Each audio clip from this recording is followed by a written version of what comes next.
You've wronged your cat, but they just can't seem to shake it. No matter what you do, and no matter how sweet and apologetic you make that voice inflection. So what's the problem? Why is your cat simply unable to get beyond that bad experience? Let's start from the ground floor and talk about your cat's hardwiring, because regardless of your pet's upbringing, those instincts come ready-made. When you're both predator and prey, you can't really afford to forget those negative associations. Your life could very well depend on it. Staying out of the action, staying away from the threat and the trap of danger. It's like placing your hand on the stove when you're a youngster. You'll always remember how that felt, and you won't need to be told to never do it again. If you've wronged your cat and placed them in peril, whether real or imagined, your cat will have a hard time revisiting that moment again. Hardwired instincts will remind them of that negative time, and it might be a very long time before they are willing to revisit that something, whatever it was, that gave them that sour experience in the first place.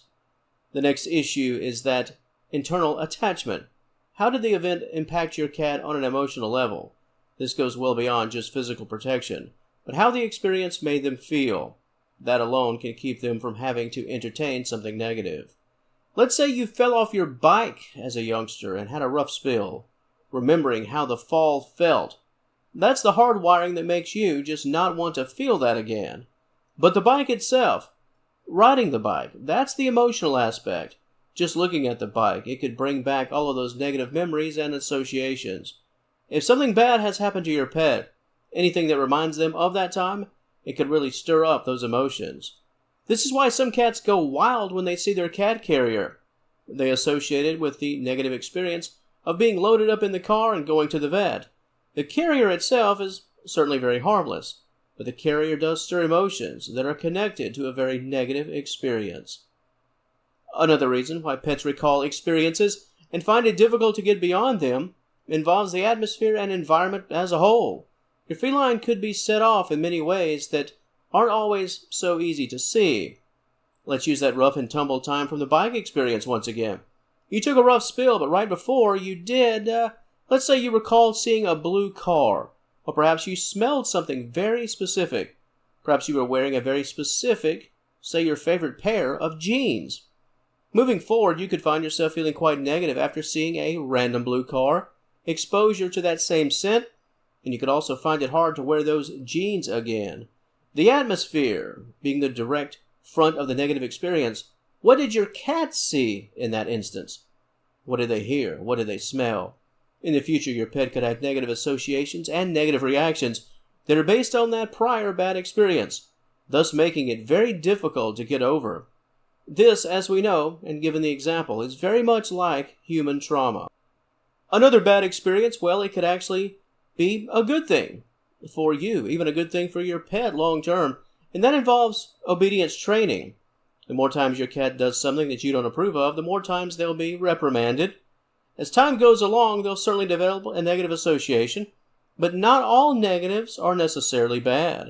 If your cat has a negative association when it comes to getting on that highest shelf of your bookcase, well, that in the big picture, and even in the short term perhaps, is a very good thing.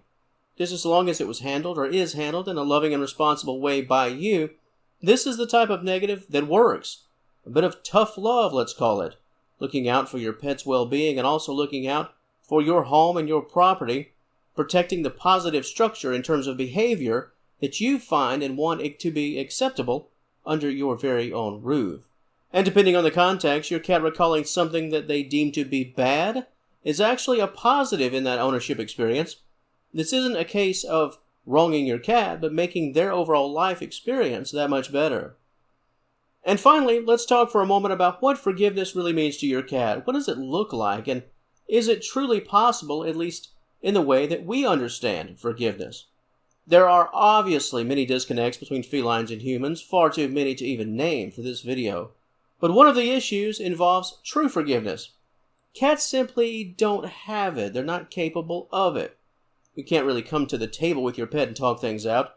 You can't apologize, have them understand and believe you, and then put the water under the bridge. It's important to understand that it's really not about your cat remembering specifics, those little fine little details.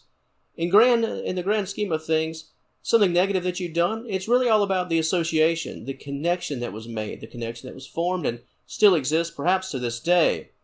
Going back once again to that bike example and the cat carrier, your cat doesn't remember what they didn't like specifically about the vet visit. They don't remember what the vet was wearing that day, what color hair the vet has. They just know it wasn't pleasant.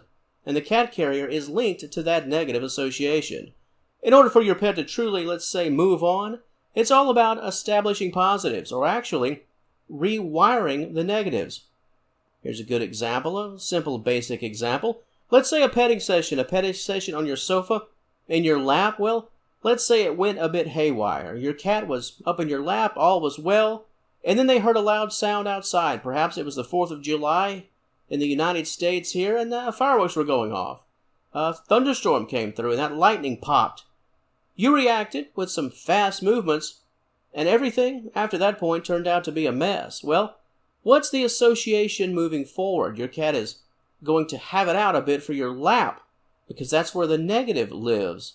And the next time you place them in your lap, your pet could become rather upset, even aggressive, or perhaps even timid, almost like they're just waiting for something bad to happen.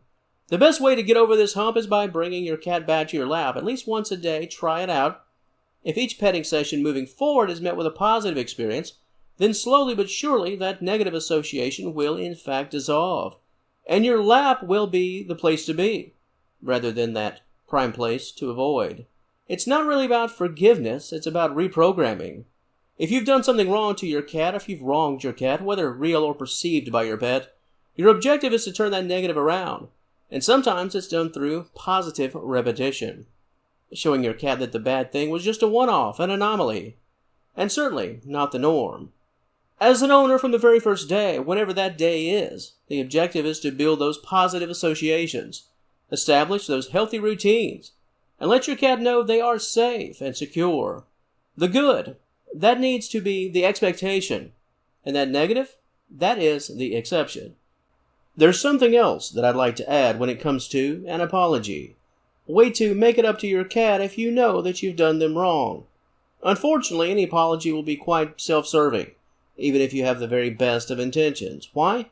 Because your pet will never be able to connect the dots. The cat is receiving more treats as an apology, but your pet will just know that they're just receiving more treats. There'll be no context for them to grasp. They'll fail to understand that you're attempting to make it right. You will, but they won't. This is why the objective is to simply move forward and make each interaction a very positive one. Brick by brick, the building blocks of a healthy relationship. To the wonderful audience of Senior Cat Wellness, your thoughts and personal stories related to this topic, that comment section, as always, it's all yours. Thanks for watching, and we will talk to you later.